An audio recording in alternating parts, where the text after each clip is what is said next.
Our things create and stabilize our identity by giving us boundaries and directions. Our things define our place in the social hierarchy. Our things focus our involvement in the present, help us remember the past, and give signposts to our future. Our things give concrete evidence of our valued relationships by linking us to others.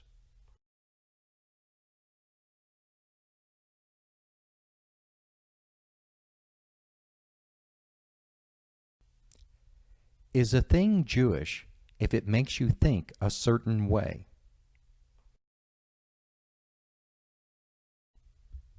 Is a thing Jewish if it has some unseen spiritual characteristic or is used to interact with the unseen world in a certain way? Is a thing Jewish if it was made or used by someone who has assigned status under religious or civil law?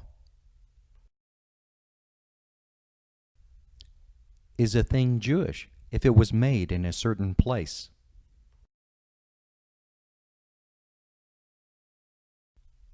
Is a thing Jewish if it was made or used by one who has a certain morphology or phenotype?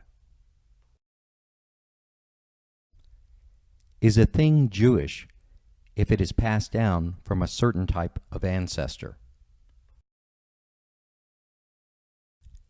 Is a thing Jewish if it comes from a certain ethnic background?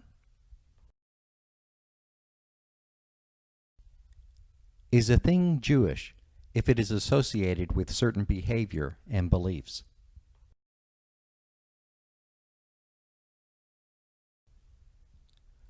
When is someone being expressly Jewish? To gain insight into these questions, we will take a quick look at Jewish material culture. Jews do not typically ask about what you believe.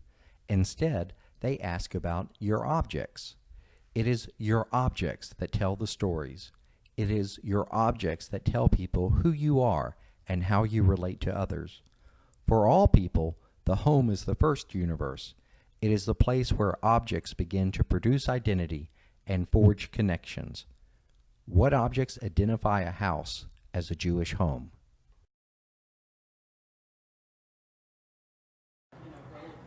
Hi, can you introduce yourself? Hi, I'm Carol. Okay, Carol, and can you tell me, in your mind, what's an example of something that makes a Jewish home? Well, when you're going around the neighborhood and if you are going to introduce yourself to your neighbors and you knock on the door and you notice in the corner that there's a mezuzah, you can pretty well be sure that you're going to see a Jewish home. And what is a mezuzah? A mezuzah is a sacred object that people, when they go in and out of the house, sometimes they'll kiss the mezuzah, and there is a prayer inside that is the prayer. The Shema is inside the mezuzah.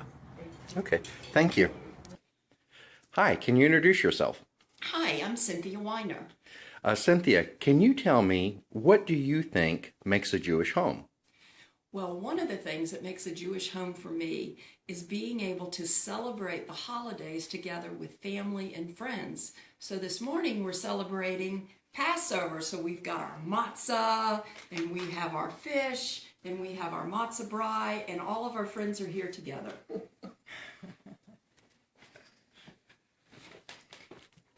And what is it about these types of foods that make them Jewish? Well, specifically, when you think of each holiday, you have something that that goes really specific with that holiday. So, for example, for Passover, we really think of the matzah, we think of the horseradish, we think of the fresh parsley, we have eggs, all of the wonderful foods that we have that just trigger in our mind what we're going to do to celebrate Passover. Okay. Hi, can you introduce yourself? Yes, I'm Melanie Lewis. And I'm Leah Isger. Can you tell me, what do you think makes a Jewish home? Well, Leah and I were talking. For us, a Jewish home is a place that has a lot of warmth and a little bit of craziness, and also a home where there are rituals and ritual objects that might be around where you can make it a Jewish, quote, home. Okay. And there's a lot of discussion, let's call it, among the people in a Jewish home. It's a place that's very safe for different opinions. Okay. It looks like that you got out a couple of ritual objects. Right. Well, these were passed down from my mother, and they were candlesticks, and we light these at all the festivals, like Passover, and on the Sabbath. And so things like that. My mother's dishes are over there. And a Kiddush cup. The Kiddush cups. Mine is actually kosher home, so I have both milk and dairy dishes. And so, those are just a few of the things that ritually are included. But the heart of a Jewish home is the people. Is the fact that that some of your material objects, is the fact that they came from your mother especially important to you? Yeah, they are, of course. I don't have too much really from grandparents because they really didn't have a whole lot, Right. actually. And but yeah, that makes them especially important to me. And also, at least in my home, there are certain pictures, not just photographs of people, but pictures of religious scenes. So there's a picture of a woman lighting the Sabbath candles that always reminds me of being Jewish whenever I come home. Thank you. Can you introduce yourself briefly? I'm Rick Goldberg. Okay. Can you tell me what makes something Jewish? When we're talking about art or music or food, how do you separate or how do you know that something is Jewish versus something that's not Jewish? You don't. There's no category of things, whether it's food or whether it's household fixtures, that are Jewish. There are not even any synagogues in terms of the way they're built, which are Jewish, considered Jewish. They're done in all different kinds of styles, in all different settings anywhere in the world, in time and in space. As far as particular houses are concerned, when we talk about a Jewish home, if we're talking about the practicing of Judaism in a particular home, there are some characteristics that make it Jewish or Judaic. Could you elaborate a little bit? Well, for example, if the family keeps kosher, then they have to have separate dishes for meat and milk. They separate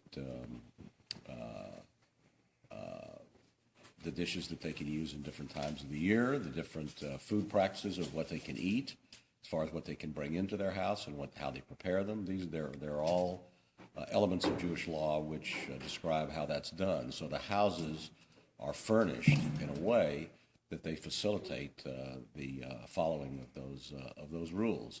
There are also special implements that would be used on particular holidays that one keeps in one's home. Judaism is practiced in the home ritually, just like it's in different ways than it's practiced in the synagogue.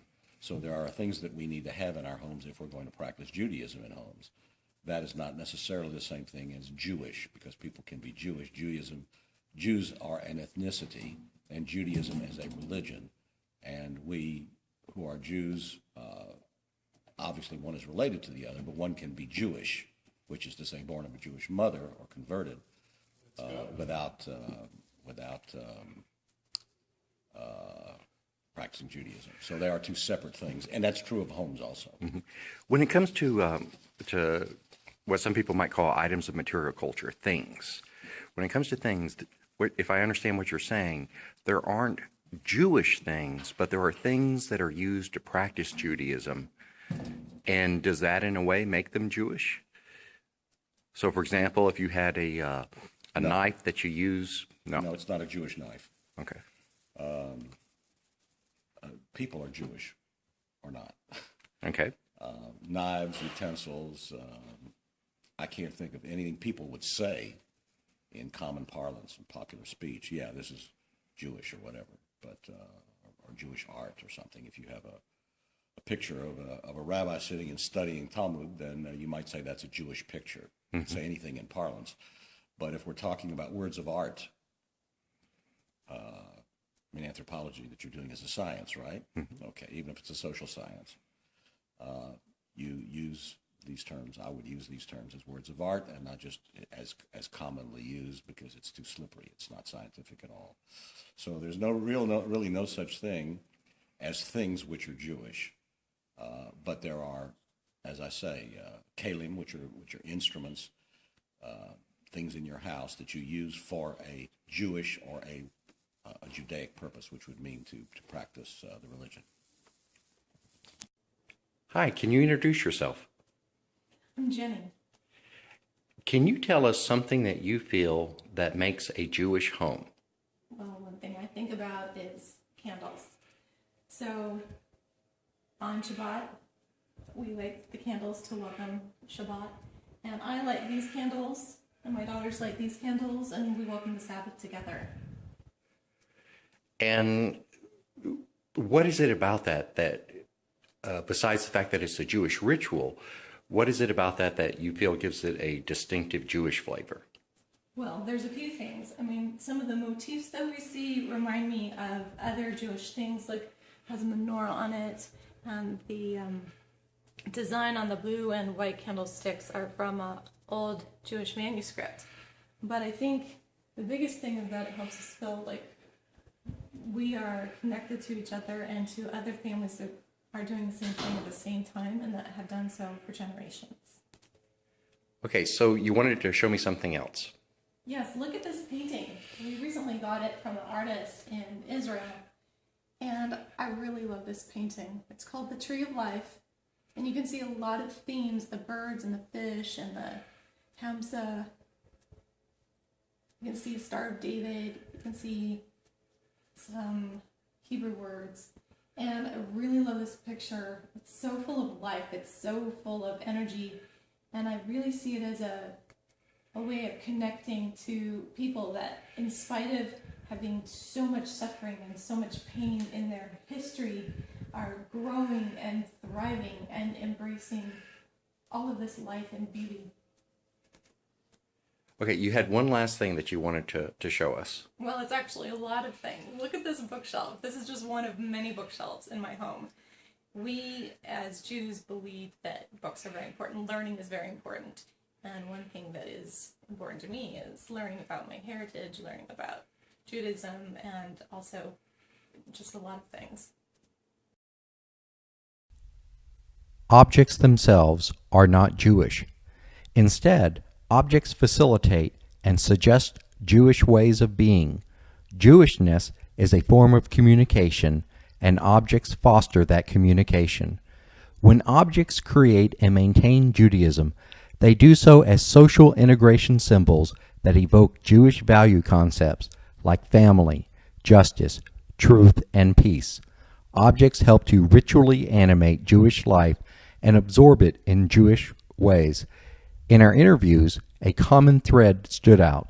It is not the objects themselves that define Jewishness. Instead, Jewishness is defined by how objects allow Jews to connect to one another in the past, present, and future.